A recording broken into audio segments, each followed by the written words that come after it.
Hey, welcome back to another Black City Coffee vlog. In this video, Xozio,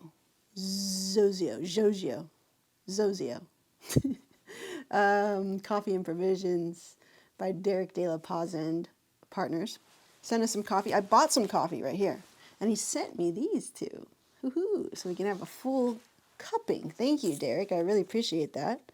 Got some cool little stickies. Check them out. They're new. So background, context, okay, why I'm so excited about this.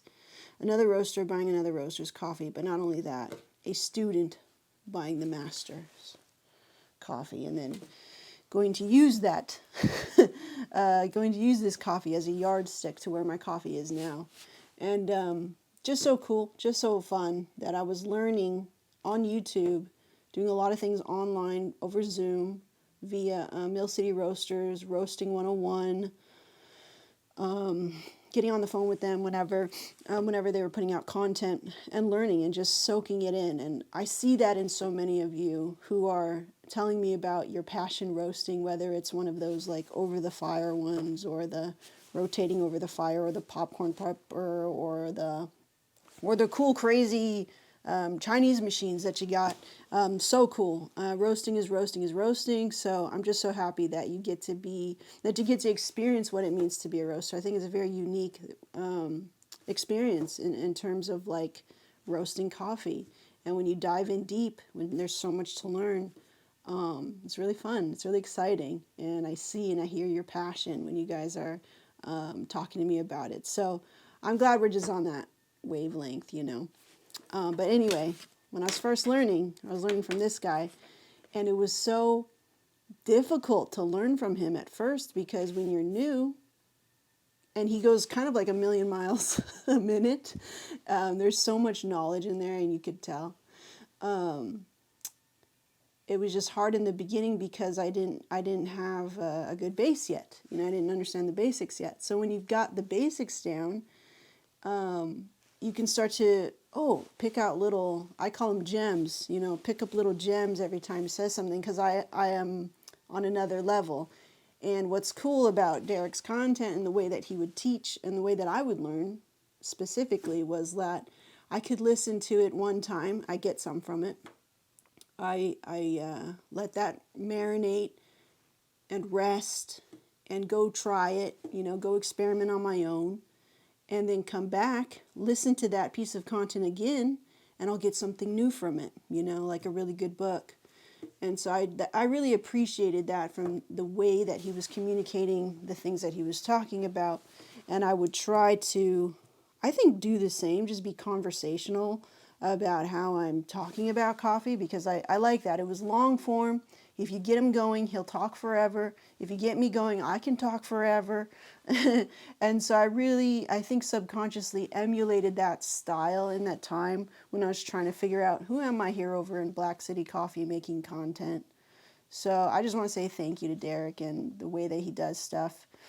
I sent some coffee to him too, so hopefully he has time for that. You know, starting a coffee business from scratch is really difficult, and they look like they've got their branding on point.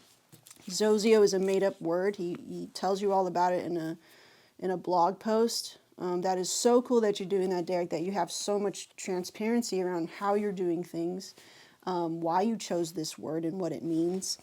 So I would encourage you guys to read up on that and let it inspire you to turn your gears on how you're going to be unique and make this your own and be authentic and right? You know, with your coffee, if that's something you want to do. So yeah, we're going to cup these today.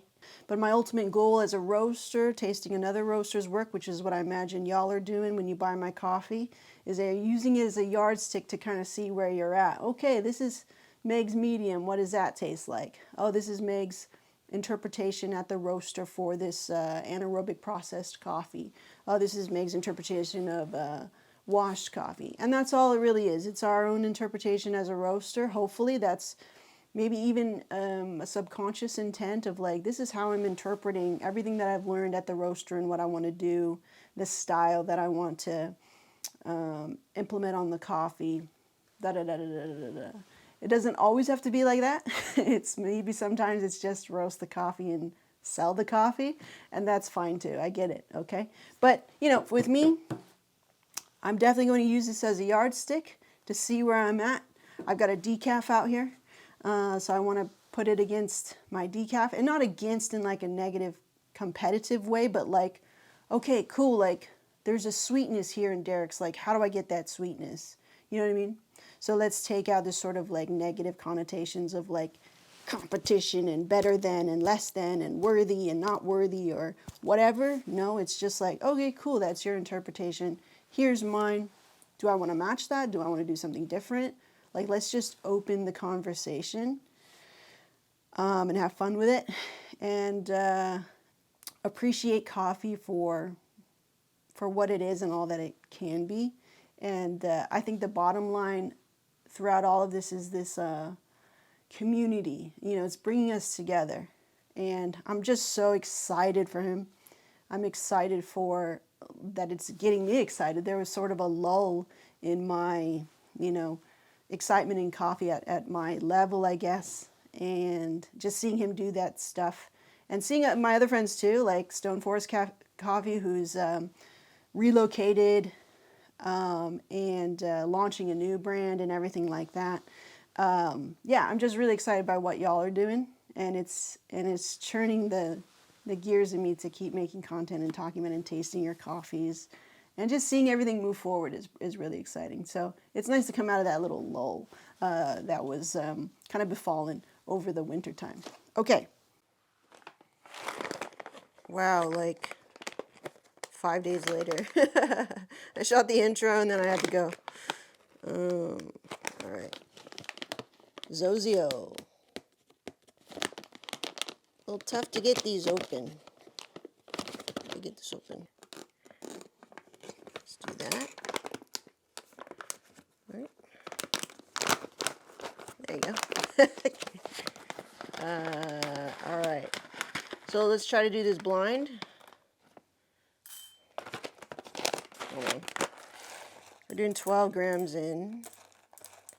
And I'm going to fill it to the top on these standard cupping bowls. Okay. We're going to look at the green. It's pretty dark today, but I mean the beans. Slightly swelled. Oils present on the coffee. Sort of very rich chocolate, dark chocolate color. Okay. Little pea berry ones. Wow, I haven't interacted with pea berries in years. Okay, nice. Another maybe light to medium roast here. Light plus.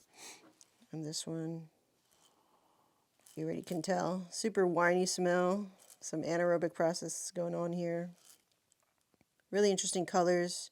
Deep reds, craggly. Probably a natural process coffee. Some slight swelling, but the color is still light. All right, let's grind these up.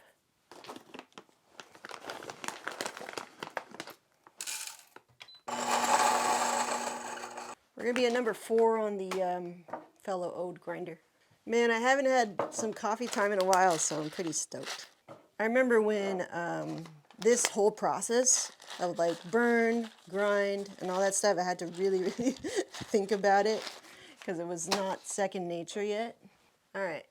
Inadvertently, I had put the best smelling one over here. But, so the numbers will be like this, 1, 2, 3, 4. And we're going to go very intuitive sort of cupping.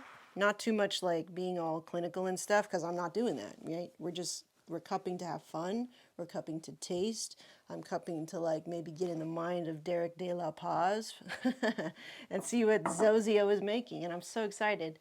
And thank you again for these extra bits to taste. Okay, so plenty of water here. Get nice and close. All right, time for a sniffy sniff, as Gary Vee used to say.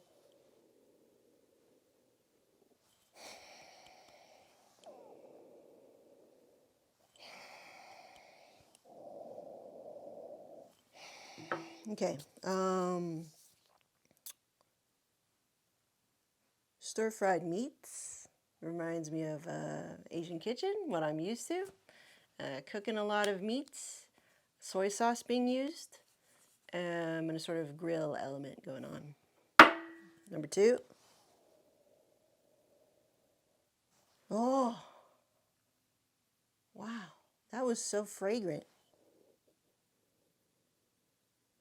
Very floral, almost perfume.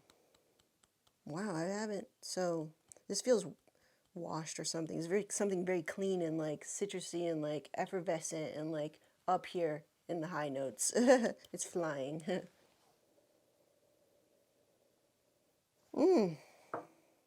Wow, the image is like cotton candy. I don't know if it's gonna be that sweet, but it's very floral. It's very up there. It's very like tulips. I don't know. That's the images I got.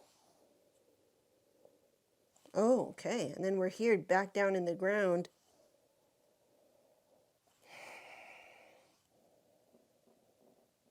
What is that? Sticky, honey, tangy, cherry, but like the cherry pie that, me and my mom used to make, the fake one. So like really, really candy, really, really sweet. Candy cherry, yeah. Wow. It's interesting. You do this to sort of like agitate it and get more aromatic compounds to like spring out, right? And sometimes you can do that and it's gone quickly, and then sometimes you can keep doing it and it keeps changing. Now what I'm doing like this is not protocol, so don't go cup with somebody and do this. But when you're at home, you're by yourself and you're talking to a camera, then it's totally fine. Well. Candy cherry. So artificial cherry, candy cherry, jammy cherry, that gooey, like in a donut cherry, okay?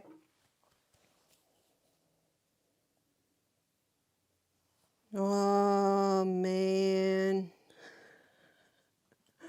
What? Mmm. Bubblegum, candy, pink, red, tropical, winey, natural wine though, not your typical, like wine that you pick up at the grocery store, but if you've ever tried natural wines, Swick was our favorite producer. I don't drink anymore. I'm sober. I'm sober a year. I don't drink anymore, but I can definitely I so enjoyed tasting different things, you know.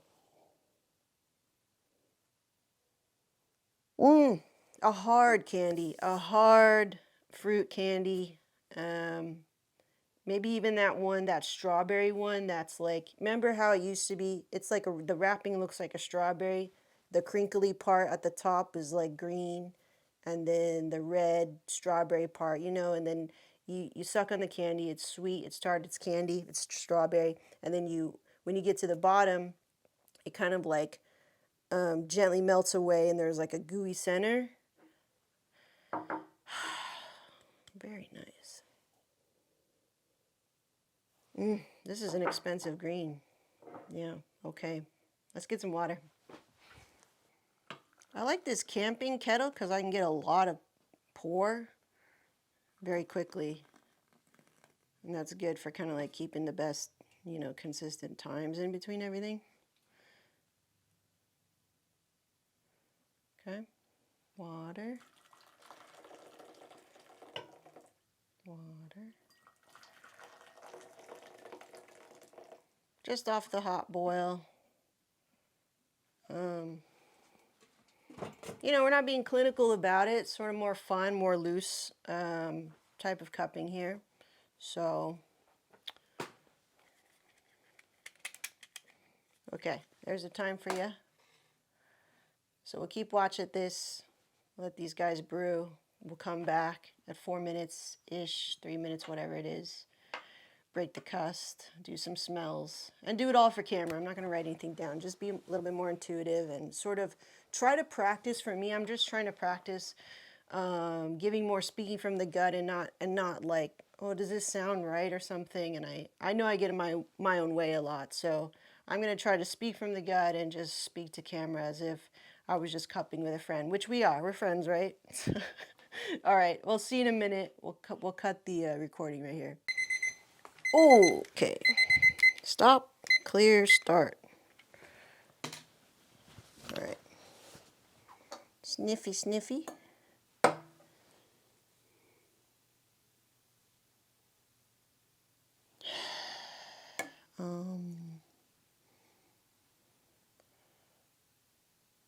Sort of like a stewed meats. Kind of like a blueberry donut. Okay.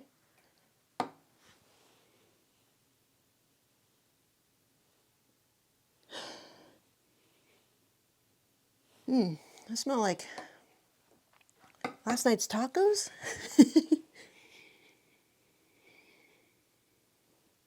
Oh. Oh. Like a mulled wine. I would think like a warm wine. I haven't even had mulled wine, but I'd imagine if I had mulled wine, it would kind of smell like that. All right, let's clear them up. Here they are.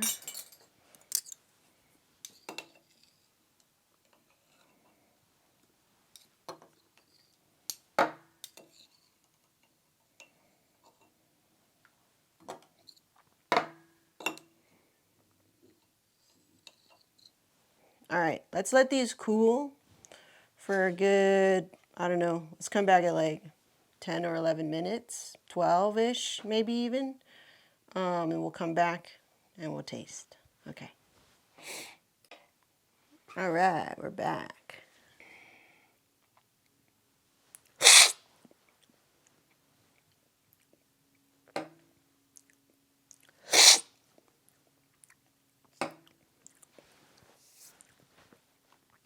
Tastes like decaf.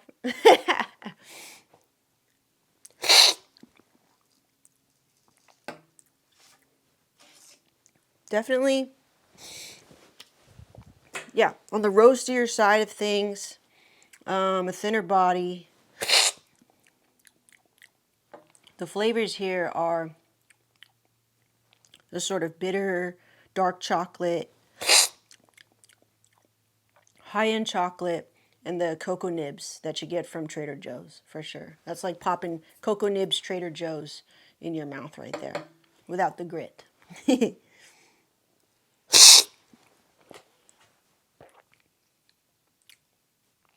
What the heck? This is getting a mouthful of flowers, rose petals. Rose petals. I use a lot of rose stuff for my face. It's just like the only flower that I like. The only flower. I'm not a very floral person. So this is actually really nice. Incredibly clean, light, tea-like body. Roses. Okay, fruits. It's blueberries for sure.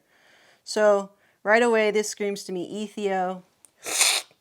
And if I remember correctly, that's Derek's favorite coffee, Ethios. I wonder if that's still true. Okay, next.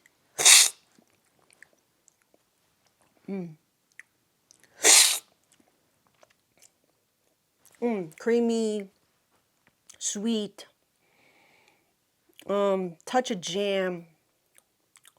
The jam is what? Apricot side, marmalade side, strawberry jams. It's jams. It's like jams on toast kind of morning. I really like the body in this. It's so coating. And it is really, really sweet. And the finish really lingers. Finish, meaning how long does it stay on your palate, right? I guess is a way of defining it for me. This one is like really quick, really clean. Clean meaning like it leaves you very quickly. This one's like heavier, syrupier. Breakfast mornings. American breakfast. Like a lot of sweets for breakfast with this breakfast. Um, sweet. Sweet. This is nice. This is what I would drink and have on my menu like all year round for sure. Yeah, that's really good. I like that one. Okay. Let's see what this one's about.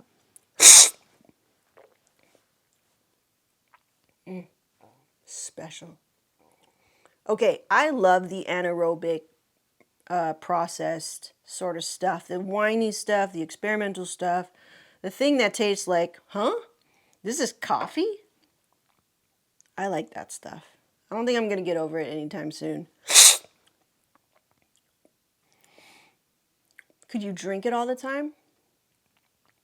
For me, I like to have these first thing in the morning, like it's the first thing that I drink, and not something like in the middle of the day where I'm probably going to be busier. I'm probably going to be, it's not going to be as a quiet experience for me. So I like for these sort of like special ones to be when I wake up at 4 or 5, nobody's talking to me, and I like to have it in the morning.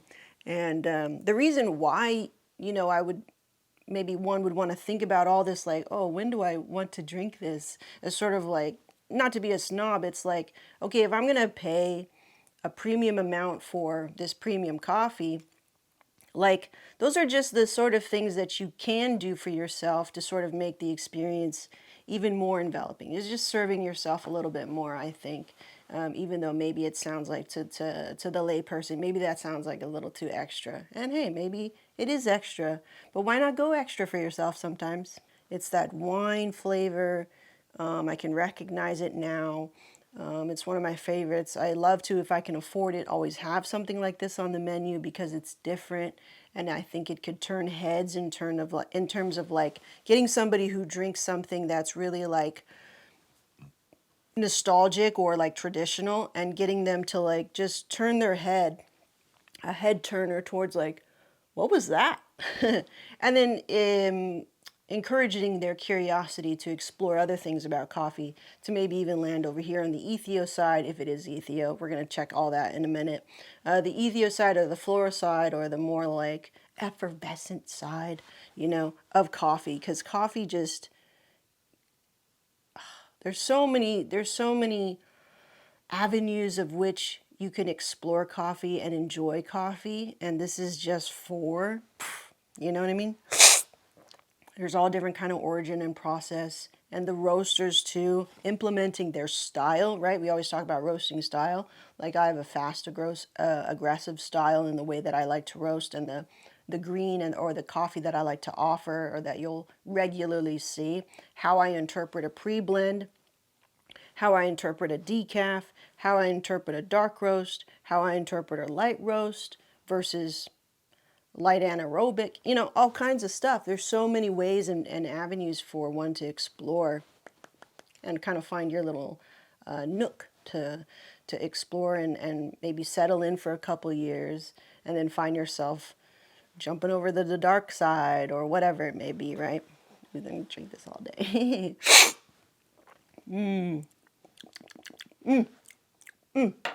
Okay, flavors. See, I'm not really articulate with the flavors. I just know what I like, and I think it's okay to start there. For those of you who are getting used to the cupping table and trying to do this at home, or you just started roasting at home, or you're a home roaster, whether it's a big boy roaster or a cute little guy, it's all roasting, right? It's all turning green to brown coffee and implementing your own style and interpretation.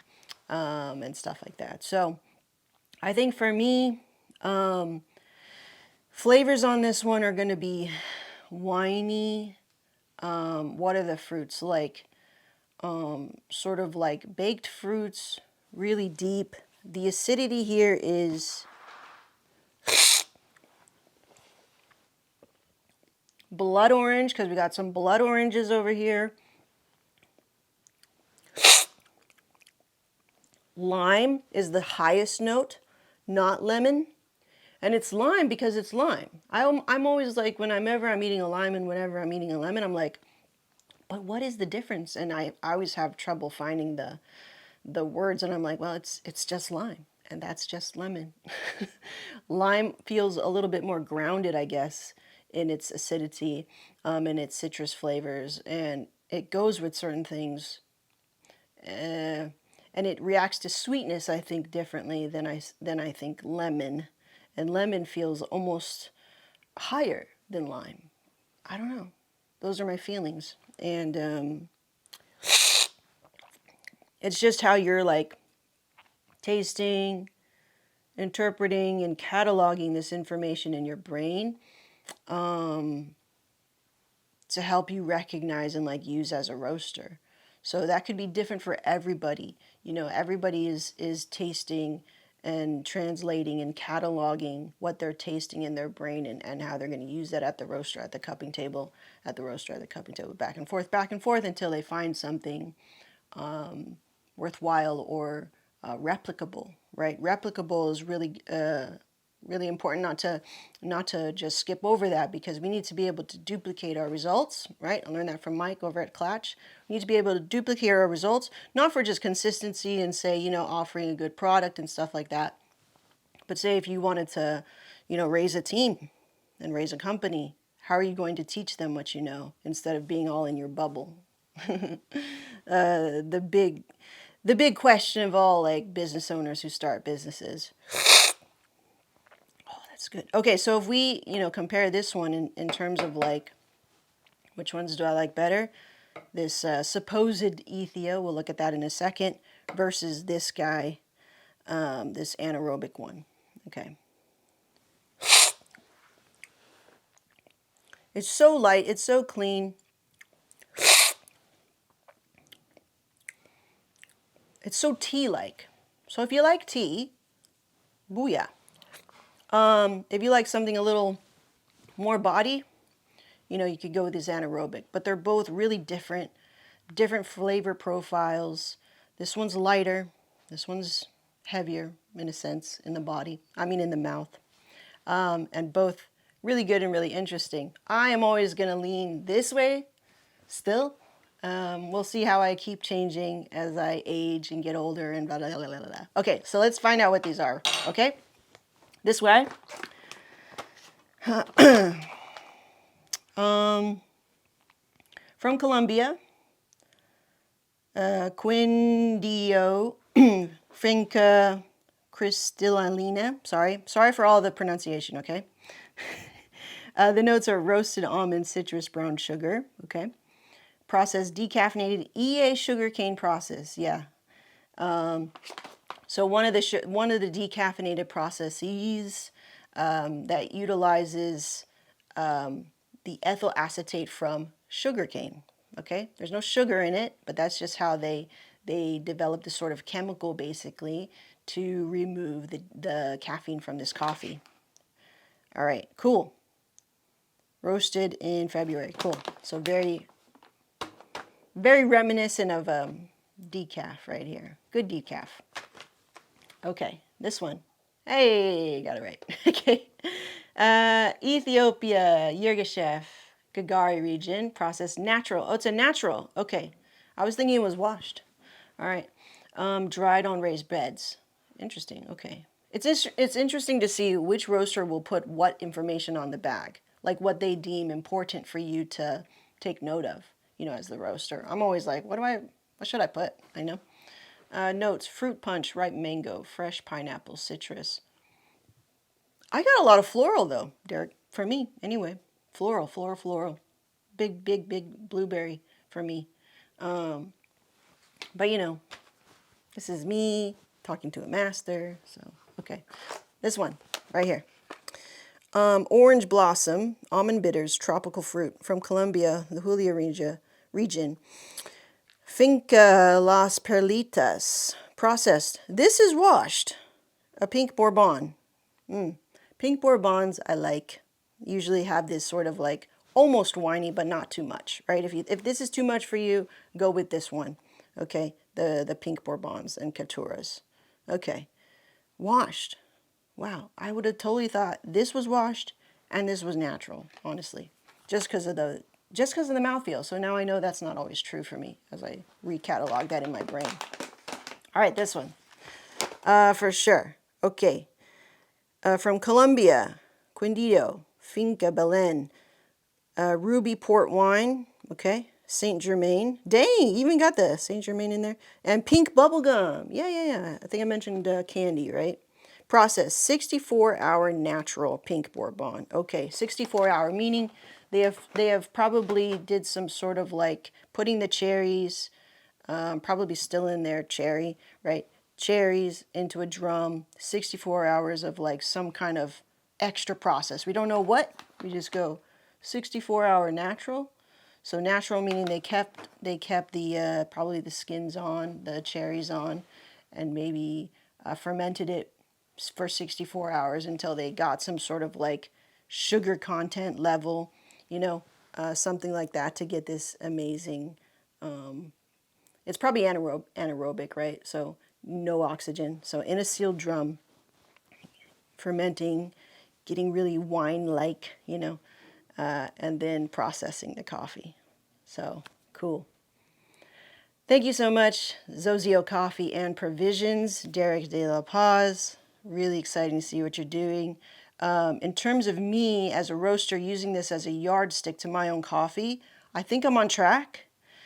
I'm so glad for that I had you in the very, very beginning to learn from and keep listening and keep dropping gems, because you talk so fast that it's hard to like pick up everything in one shot.